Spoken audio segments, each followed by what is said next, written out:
প্রিয় স্টুডেন্টস, সকলে কেমন আছো? নিশ্চয়ই সকলে খুব ভালো আছো। তোমরা যারা ক্লাস 11-12 পড়ছো আর বাংলা যারা নিয়েছো তাদের জন্য আমি ভিডিও দিতে থাকবো। আজকে আমি তাদের জন্য তোমাদের পাঠ্য কবিতা সংকলন বইয়ের বিশ্ববরেণ্য কবি রবীন্দ্রনাথ ঠাকুরের লেখা ওরা কাজ করে কবিতার আলোচনা নিয়ে চলে এসেছি। তাই ভিডিওটা প্রথম থেকে শেষ পর্যন্ত দেখো, আর আমি প্রত্যেকটা লাইনের এখানে ব্যাখ্যা করেছি। আইএসসি বাংলা বিষয়ে যে কোনো রকম সাহায্য পাওয়ার জন্য আমার ভিডিওগুলো তোমরা ফলো করো, ভালো লাগলে লাইক দিও আর সাবস্ক্রাইব করার অনুরোধ রইল। এই কবিতাটি কবি রবীন্দ্রনাথ ঠাকুর রচনা করেছিলেন 1941 সালে। ওরা কাজ করে কবিতাটা তার লেখা আরোগ্য কাব্যগ্রন্থ থেকে এই কবিতাটা নেওয়া হয়েছে। তাই তোমাদের যদি প্রশ্ন আসে যে মূল কাব্যগ্রন্থের নাম কি, তাহলে বলতে হবে আরোগ্য কাব্যগ্রন্থ থেকে এই কবিতাটা নেওয়া হয়েছে। 10ম নম্বর কবিতা এটি। এই কবিতাটিতে কবি যখন লেখেন তখন তিনি জীবন সায়ান্নে উপনীত হয়েছেন। কবিতাটা পড়ার আগে আমরা এর ভূমিকাটা একটু দেখে নিই, যে তিনি যখন এই কবিতাটা লিখেছিলেন তখন তিনি জীবন সায়ান্নে উপনীত হন। নানা রোগ ব্যাধিতে তিনি রোগগ্রস্ত হয়ে পড়েছিলেন। তিনি বুঝতে পারেন তার জীবনে প্রান্ত সীমায় তিনি উপনীত হয়েছেন, তার দিন শেষ হয়ে আসছে। কিন্তু তিনি ছিলেন সত্যদ্রষ্টা, তাই তিনি দর্শন করতে পারেন ইতিহাসকে। তাই তিনি মহাশূন্যের দিকে তাকিয়ে অতীতের ইতিহাসকে অবলোকন করেছেন। অপরদিকে তিনি মাটির মানুষের দিকে তাকিয়ে তিনি জীবনকে নতুনভাবে আবিষ্কার করেছেন। তিনি জীবনের মহামন্ত্র ধ্বনি উচ্চারণ করেছেন। ওরা কাজ করে বলতে তিনি শ্রমিক সম্প্রদায়কে বুঝিয়েছেন।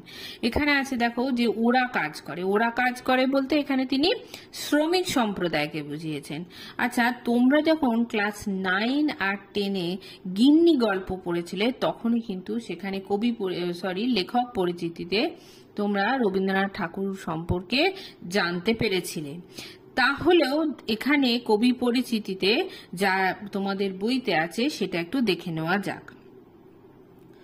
1861 সালে কলকাতার জোড়াসাঁকোর ঠাকুর বাড়িতে তার জন্ম। বাংলা সাহিত্য জগতের এমন কোনো শাখা নেই যা তার প্রতিভার দানে সমৃদ্ধ হয়নি। তিনি অল্প বয়স থেকেই কবিতা রচনা শুরু করেছিলেন। তত্ত্ববোধিনী পত্রিকায় তার অভিলাষ কবিতাটি প্রকাশিত হয়। এটি ছিল তার প্রথম প্রকাশিত রচনা। তিনি শান্তিনিকেতনে পশ্চিমবঙ্গের শান্তিনিকেতনে ব্রহ্মচর্যাশ্রম প্রতিষ্ঠা করেছিলেন। তিনি 1905 সালে বঙ্গভঙ্গ বিরোধী আন্দোলনে যুক্ত হন। তিনি অসংখ্য কাব্যগ্রন্থ, নাটক, উপন্যাস, প্রবন্ধ ও অন্যান্য গদ্য সংকলন প্রকাশ করেছিলেন। এছাড়াও তিনি অসংখ্য ছোট গল্প, গান, গল্পগুচ্ছ ইত্যাদি রচনা করেছিলেন। তার প্রায় 2000 ছবিও রয়েছে যা তিনি এঁকেছিলেন। আর গীতাঞ্জলি কাব্যগ্রন্থের ইংরেজি অনুবাদের জন্য তিনি সাহিত্যে নোবেল পুরস্কার পান। 1941 সালে তার মৃত্যু হয়। তাহলে এখানে যে সমস্ত লাইনগুলো আমি পেন্সিল দিয়ে দাগ দিয়ে দিয়েছি সেই লাইনগুলো এখানে গুরুত্বপূর্ণ। ঠিক আছে, এরপরে চলে আসি। কবিতার ভূমিকা বলে দিয়েছি, কবি পরিচিতি বলে দিয়েছি। এরপরে আমরা চলে আসি কবিতার আলোচনাতে। অলস সময় ধারাবে মন চলে শূন্য পানে চেয়ে, সে মহাশূন্যের পথে ছায়া আঁকা ছবি পড়ে চোখে। এই লাইনগুলোর মধ্যে দিয়ে কবি কি বোঝাতে চেয়েছেন? কবি জীবন সায়ান্নে পৌঁছে এই কবিতাটি রচনা করেছিলেন। আমরা আগেই বলেছি যে তিনি সেই সময় রোগে জরাজীর্ণ হয়েছিলেন, কোনো কাজ করতে পারছিলেন না। তাই সেই সময় তিনি অলসভাবে দিন কাটাচ্ছিলেন। তিনি বিশ্রামরত অবস্থায় ছিলেন, তাই তার মন শূন্য পানে চেয়ে আছে। যেখানে চারিদিকে শূন্যতা বিরাজমান। তিনি মহাশূন্য বা আকাশের দিকে চেয়ে অনেক কিছু কল্পনা করেছেন। মহাশূন্য হল সীমাহীন আকাশের অন্তহীন পথ, অর্থাৎ মহাশূন্য পথে ছায়ার মতো অস্পষ্ট ছবি কবির চোখে পড়েছে। সেই ছবি ইতিহাস বহন করে আনছে, যে ইতিহাস শুরু হয়েছে প্রাচীন কাল থেকে। কবি তার মানস পটে অতীতের ইতিহাসকে প্রত্যক্ষ করেছেন। কেমন? চলে আসি পরের লাইনে। কত কাল দলে দলে গেছে কত লোকে, সুদীর্ঘ অতীতে জয়োদ্ধত প্রবল গতিতে, এসেছে সাম্রাজ্য লোভী পাঠানের দল, এসেছে মোগল বিজয় রথের চাকা, উড়ায়েছে ধূলিজাল, উড়িয়াছে বিজয় পতাকা। এখানে এই যে কতকাল বলা হয়েছে, কতকাল বলতে এখানে সুদীর্ঘ কালকে বোঝানো হয়েছে। এই সুদীর্ঘ কাল ধরে দলে দলে লোক ভারতবর্ষে এসেছে। তারা প্রবল জয়োদ্ধত গতিতে এদেশে এসেছে। তারা জয়ের অহংকারে ও গর্বে উদ্ধত ছিল। জয়লাভ করার ফলে তাদের মনে আনন্দ বা উচ্ছ্বাস প্রকাশিত হয়েছে। এখানে এসেছে সাম্রাজ্যলোভী পাঠানের দল। সুদূর আফগানিস্তান থেকে পাঠানরা এসেছে, যেমন মামুদ, ইব্রাহিম লোদি ইত্যাদি।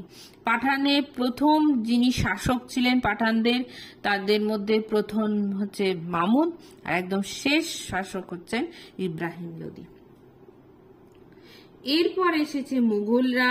তারা এদেশে শাসন ও শোষণ করেছে। এদের মধ্যে মুঘলদের মধ্যে প্রথম হচ্ছেন বাবর, যিনি মুঘল সাম্রাজ্যের প্রতিষ্ঠাতা, আর শেষ হচ্ছে তোমরা ইতিহাসে পড়েছ দ্বিতীয় বাহাদুর শাহ। এরা হলো সাম্রাজ্য লোভী শাসক। তারা ভারতবর্ষের বুকে তাদের বিজয় পতাকা উড়িয়ে অত্যাচার ও নিপীড়ন চালিয়ে গেছে। তাদের বিজয় পতাকা উড়েছে ও তাদের বিজয় রথের চাকা ধূলিকণা উড়িয়েছে। তারা লুণ্ঠন করেছে। এইভাবে ভারতে একের পর এক সাম্রাজ্যলোভী শাসক দলের আগমন ঘটেছে। কারণ ভারতবর্ষ ছিল ধনধান্যে পরিপূর্ণ দেশ। এদেশে বনজ সম্পদ, খনিজ সম্পদ ইত্যাদি প্রচুর ছিল। তাই এরই লোভে শাসকরা যুগ যুগ ধরে এখানে এসেছে। কেমন? পরের লাইন হচ্ছে, শূন্য পথে চাই আজ তার কোনো চিহ্ন নাই, নির্মল সে নীলিমার প্রভাত ও সন্ধ্যায় রাঙালো, যুগে যুগে সূর্যোদয় সূর্যাস্তের আলো। কবি বলেছেন, যারা একসময় জয়োদ্ধত গতিতে এদেশে এসেছিল তারা আজ বিলীন হয়ে গেছে। মহাকালের গর্ভে তারা তলিয়ে গেছে। তাদের কোনো চিহ্ন মাত্র অবশিষ্ট নেই। শূন্যপথ, এখানে বলা হয়েছে শূন্যপথ। শূন্যপথ বলতে মহাশূন্যের পথকে বলা হয়েছে। তারা সময়ের সাথে সাথে মহাশূন্যের পথে বিলীন হয়ে গেছে। তাদের সমস্ত অস্তিত্ব বিলুপ্ত হয়েছে। তাই তাদের চলে যাবার ফলে এদেশ নির্মল হয়েছে। সূর্য যখন আকাশে উদিত হয় তখন উষাকালে এক লাল আভা সারা আকাশে ছড়িয়ে যায়। আবার সূর্যাস্তের সময় গোধূলির সেই রাঙা আলো আকাশে ছড়িয়ে পড়ে। যুগ যুগ ধরে সূর্য উদিত হচ্ছে ও অস্ত যাচ্ছে। তেমনি যুগ যুগ ধরে সাম্রাজ্যবাদী শাসক দলগুলি এদেশে এসেছে ও রাজত্ব করেছে। আবার তাদের শাসনের অবসানও ঘটেছে। তাদের জয়লাভকে সূর্যোদয় আর পতনকে সূর্যাস্তের সঙ্গে তুলনা করা হয়েছে। আরবার সেই শূন্য তলে আসিয়াছে দলে দলে, লৌহ বাঁধা পথে, অনল নিঃশ্বাসী রথে, প্রবল ইংরেজ বিকীর্ণ করেছে তার তেজ। এর মধ্যে কবি কি বোঝাতে চেয়েছেন? এরপর এসেছে আধুনিক যুগ। লৌহ বাঁধা পথ বলতে রেলপথকে বোঝানো হয়েছে, আর যে রথ নিঃশ্বাসের সাথে আগুন নির্গত করে বলতে স্টিম ইঞ্জিনকেই বোঝানো হয়েছে। সেরকম তো কোনো রথ নেই যে নিঃশ্বাসের সাথে আগুন নির্গত করে, অর্থাৎ এখানে স্টিম ইঞ্জিনের কথাই বোঝানো হয়েছে। ইংরেজরা এসেছে আধুনিকতার পথ ধরে। এই পাঠান আর মোগলের পরে এরপরে কে এসেছে? না, ইংরেজরা এসেছে। ইংরেজরা এসেছে আধুনিকতার পথ ধরে। তারা ছিল যন্ত্রশক্তিতে বলীয়ান, বিকীর্ণ করেছে তার তেজ বলতে তারা তাদের প্রভাব প্রতিপত্তি চারিদিকে ছড়িয়ে দিয়েছে। কারণ ইংরেজরা এদেশে মানুষের থেকে বিজ্ঞান প্রযুক্তিতে অনেক উন্নত ছিল। তারা ভারতবর্ষে এসেছিল ব্যবসা বাণিজ্য করতে, কিন্তু তারাই আমাদের দেশকে নিজেদের অধীনে করে। তারা শাসক শ্রেণীতে পরিণত হয়। যে সময় কবিতাটি কবি লিখেছেন সেই সময় দেশ ইংরেজদের হাতে পরাধীন ছিল। তাদের বণিকের মানদণ্ড রাজদণ্ডে পরিণত হয়। তারা ভারতবর্ষকে নিজেদের পদানত করেছিল। কেমন? জানি তারও পথ দিয়ে বয়ে যাবে কাল, কোথায় ভাষায় দেবে সাম্রাজ্যের দেশ বেড়া জাল। জানি তার পণ্যবাহী সেনা, জ্যোতিষ্ক লোকের পথে রেখামাত্র চিহ্ন রাখিবে না। কাল, কাল বলতে এই কাল যে কথাটি সেটা খুব গুরুত্বপূর্ণ। কাল বলতে বোঝানো হচ্ছে সময়, সেই সময় যেটা চিরকাল বহমান। সময় বা কালের কবলে পড়ে প্রত্যেককেই একদিন পরাজিত হতে হবে। সময়ের কাছে কেউ জিততে পারে না। কবি বলেছেন যে আধুনিকতার পথ দিয়েও কাল বয়ে যাবে। পণ্য কথার অর্থ হলো, এখানে পণ্যবাহী সেনা বলেছে, তো পণ্য কথার অর্থ হলো বস্তু। পণ্য বিক্রি করতেই ইংরেজরা এদেশে এসেছিল ও পরবর্তীকালে তারা এই সাম্রাজ্যকে দখল করে নেয়। তারা সেনা দলে পরিণত হয়। জ্যোতিষ্ক লোকের পথ, জ্যোতিষ্ক লোকের পথ বলতে এখানে মহাজাগতিক পথকে বলা হয়েছে। কবি দেশ স্বাধীন হবার অনেক আগেই কিন্তু কবিতাটি লিখেছিলেন, কিন্তু তিনি অনেক বেশি দূরদর্শী ছিলেন। তিনি ভবিষ্যৎকে দেখতে পেতেন, ভবিষ্যৎ দ্রষ্টা ছিলেন। সেই জন্য কবি ভারতবর্ষ স্বাধীন অবস্থায়, মানে ভারতবর্ষ যে স্বাধীন ভারতবর্ষ তিনি দেখে যেতে পারেননি। তার আগেই তার মৃত্যু হয়েছিল, কিন্তু তিনি উপলব্ধি করেছিলেন, ভবিষ্যৎকে তিনি উপলব্ধি করতে পেরেছিলেন। তিনি আশাবাদী ছিলেন, তিনি আশার কথা শুনিয়েছিলেন। জ্যোতিষ্ক লোকের পথে পণ্যবাহী সেনার কোনো অস্তিত্ব থাকবে না। তাদের সাম্রাজ্যবাদের একদিন পতন ঘটবেই। মহাকালের গর্ভে একদিন তারা তলিয়ে যাবে, বিলুপ্ত হয়ে যাবে। তাদের কোনো অস্তিত্বের চিহ্ন থাকবে না। তিনি উপলব্ধি করেছিলেন দেশ একদিন স্বাধীন হবেই। আচ্ছা, মাটির পৃথিবী পানে আঁখি মেলি যবে, দেখি সেথা কল কল রবে। বিপুল জনতা চলে নানা পথে নানা দলে দলে, যুগ যুগান্তর হতে মানুষের নিত্য প্রয়োজনে জীবনে মরণে। এতক্ষণ কবি ইতিহাসের কথা বলেছিলেন, এই আগের অংশ পর্যন্ত কবি ইতিহাসের কথা বলেছেন। এবার তিনি মাটির পৃথিবীর প্রতি দৃষ্টিপাত করেছেন, বাস্তব জগতে ফিরে এসেছেন। সেখানে তিনি দেখছেন দলে দলে অসংখ্য মানুষ কল কল রবে চলেছে। বর্তমান পরিস্থিতিতে কবি দেখছেন অসংখ্য মানুষ চলেছে নানা কাজের পথে, নানা প্রকারের কাজে তারা নিযুক্ত। রবীন্দ্রনাথ ঠাকুর নিজেও কিন্তু চরৈবেতি মন্ত্রে দীক্ষিত ছিলেন। তিনি বলেছিলেন, চলাই হলো জীবন, থেমে থাকা হলো মৃত্যুর সমান। তারা যুগ যুগান্তর ধরে শ্রমিক শ্রেণী শ্রম করে চলেছে। তারা শ্রমের মাধ্যমে সমাজের উন্নতি সম্ভবপর করে তুলেছে। তাদের শ্রমের মাধ্যমেই সমাজের উন্নতি সম্ভব। তারা নিজেদেরকে নানা কাজে এজন্য নিযুক্ত করেছে। ভারতের নানা স্থানে তারা কর্ম করে চলেছে। তাদের গতি কখনোই রুদ্ধ হয় না। তারাই কাজের মধ্যে দিয়ে সমাজের উন্নতির চাকাকে সচল রেখেছে। কবি উপলব্ধি করেছেন কর্মমুখর জনতার কর্মচঞ্চলতার কলকলধ্বনি। যুগ যুগান্তর ধরে মানুষের জীবনে মরণে নিত্য প্রয়োজনীয় জিনিসের যোগান দিয়ে চলেছে এই শ্রমিক সম্প্রদায়।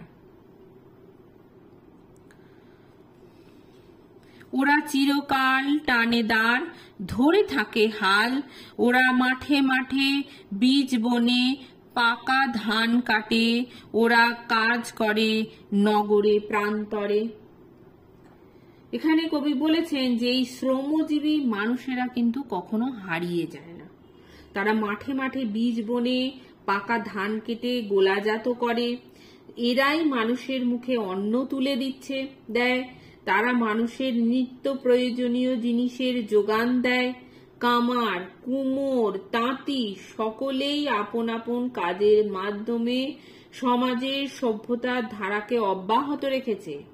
তারা সমাজের হাল ধরে আছে। সমাজ হলো একটি নৌকা যেখানে আমরা বাস করি, আর সেই নৌকার হাল ধরে আছে শ্রমিকেরা। তারা কখনোই হারিয়ে যাবে না। তারা নানা স্থানে নগরে প্রান্তরে সর্বত্র কাজ করে চলেছে। তারা পৃথিবীর চারিদিকে ছড়িয়ে রয়েছে। তারা সমাজের হাল যদি ছেড়ে দিত তবে সমাজের উন্নতি কিন্তু স্তব্ধ হয়ে যেত। রাজছত্র ভেঙে পড়ে, রণডঙ্কা শব্দ নাহি তোলে।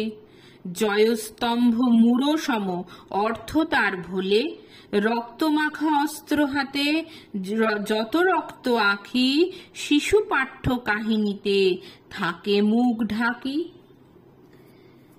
রাজার ছাতাও একদিন ভেঙে পড়ে, অর্থাৎ রাজার সাম্রাজ্য আধিপত্য একদিন কিন্তু হারিয়ে যায়। রাজশক্তির পতন ঘটে। রাজা না থাকায় যুদ্ধ হয় না। তার ফলে রণডঙ্কার শব্দ একদিন বন্ধ হয়ে যাবে। রাজারা জয়ী হয়ে একদিন যে জয়স্তম্ভ নির্মাণ করেছিলেন সেই স্তম্ভগুলো একসময় অর্থহীন হয়ে পড়ে। মানুষ সেগুলো একসময় ভুলে যায়। রাজশক্তির পতন ঘটে। কিন্তু শ্রমিকেরা কাজ করে চলে। তাদের কানে রণদামামা বা রণবাদ্য কিছুর শব্দই পৌঁছয় না, কারণ তাদের কাছে এগুলোর কোনো অস্তিত্বই নেই। একদা রাজারা বা সাম্রাজ্য লোভী দলগুলো অস্ত্র দিয়ে মানুষকে হত্যা করেছিল নিজেদের স্বার্থ চরিতার্থ করার জন্য। সেই মৃত মানুষের রক্ত অস্ত্রতে লেগে রয়েছে। শাসকরা রক্ত চক্ষু দেখিয়ে দুর্বলদের শাসন ও শোষণ করেছিল। সেই রক্তচক্ষুতে দয়া মায়া ছিল না, ছিল হিংসা, রাগ, ঘৃণা ইত্যাদি। কবি বলেছেন সেই সমস্ত লজ্জাজনক ইতিহাস শিশুপাঠ্য কাহিনীতে মুখ ঢেকে রয়েছে। সেগুলো কোনোটাই গৌরবের ইতিহাস নয়।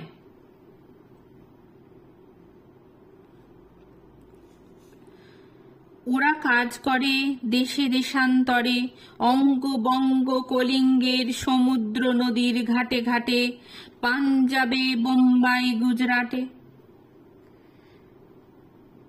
শ্রমিকরা দেশ দেশান্তরে কাজ করে চলেছে। তাদের মধ্যে সৃষ্টির আকাঙ্ক্ষা রয়েছে। আধুনিক সমাজ গড়তে তাদের প্রয়োজন। পাঞ্জাব, বোম্বাই, গুজরাট এগুলো কিন্তু এক একটা বড় বড় বাণিজ্য নগরী। শিল্পের স্থান, অর্থ বলতে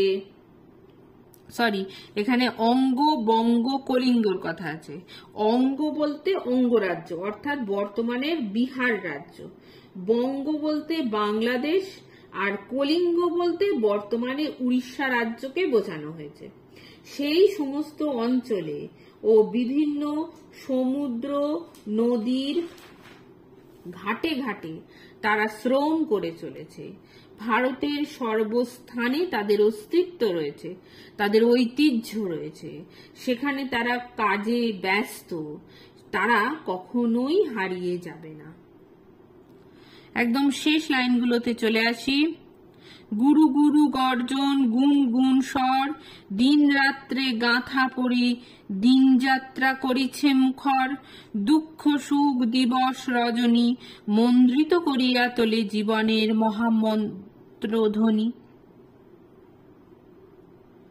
তাদের কর্মের বা শ্রমের একটি শব্দ আছে, গুরু গুরু গর্জন বা গুনগুন স্বরধ্বনি। তাদের দৈনন্দিন কর্মযাত্রাকে মুখরিত করে রাখে, তাদের গুনগুন স্বর দিন রাত্রিকে মুখরিত করে রাখে। সূর্য যেমন উদিত হয় আবার পুনরায় দিন শেষে অস্তও যায়, তেমনি মানুষের জীবনে সুখ আর দুঃখ এই দুটো পরিপূরক। হ্যাঁ, কোনো মানুষের জীবনে সারা জীবন সুখ বা সারা জীবন দুঃখ থাকে না। হ্যাঁ, সুখ দুঃখ পরস্পরের পরিপূরক হিসেবেই থাকে, দুটি মানব জীবনের অঙ্গ।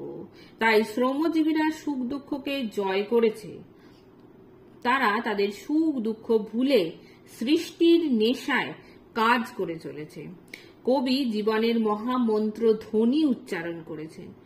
শ্রমিকরা সমাজের হাল ধরে মানুষের জীবনকে আধুনিকতার দিকে এগিয়ে নিয়ে চলেছে। তারা জানে সুখ দুঃখ যাই আসুক না কেন তাদের কাজ করে যেতে হবে, কারণ তারাই হলো সমাজের ধারক ও বাহক।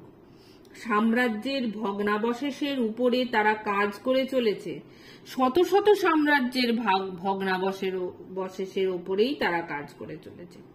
জীবনের মহামন্ত্র ধ্বনি বলতে এখানে থেমে না থেকে কর্ম করে যাওয়াকেই বলা হয়েছে। শ্রমিকেরা তাই তাদের অবিশ্রান্ত কর্মচাঞ্চল্যের মধ্যে দিয়ে মহাজীবনের মন্ত্রকে গভীরভাবে ধ্বনিত করে তোলে। তাহলে এখানে আমার এই কবিতার বিশ্লেষণটা শেষ হলো। এরপরে আমি যারা তোমরা ক্লাস 11 বা 12-এ পড়ো, যারা বিশেষত যারা 11-এ পড়ছো তাদের জন্য আমি পরপর ভিডিও দিতে থাকবো, যেখানে আমি কবিতা গদ্য আর তোমাদের পাঠ্য যা যা আছে নাটক উপন্যাস সমস্ত নিয়ে আলোচনা করব। তোমরা আমার ভিডিওগুলো ফলো করতে থেকো। দেখা হবে পরবর্তী ভিডিওতে। আর এখানে যদি কোনো কিছু বোঝার অসুবিধা হয় তাহলে অবশ্যই কমেন্ট বক্সে লিখবে, আমি উত্তর দেওয়ার চেষ্টা করব। সকলে খুব ভালো থেকো।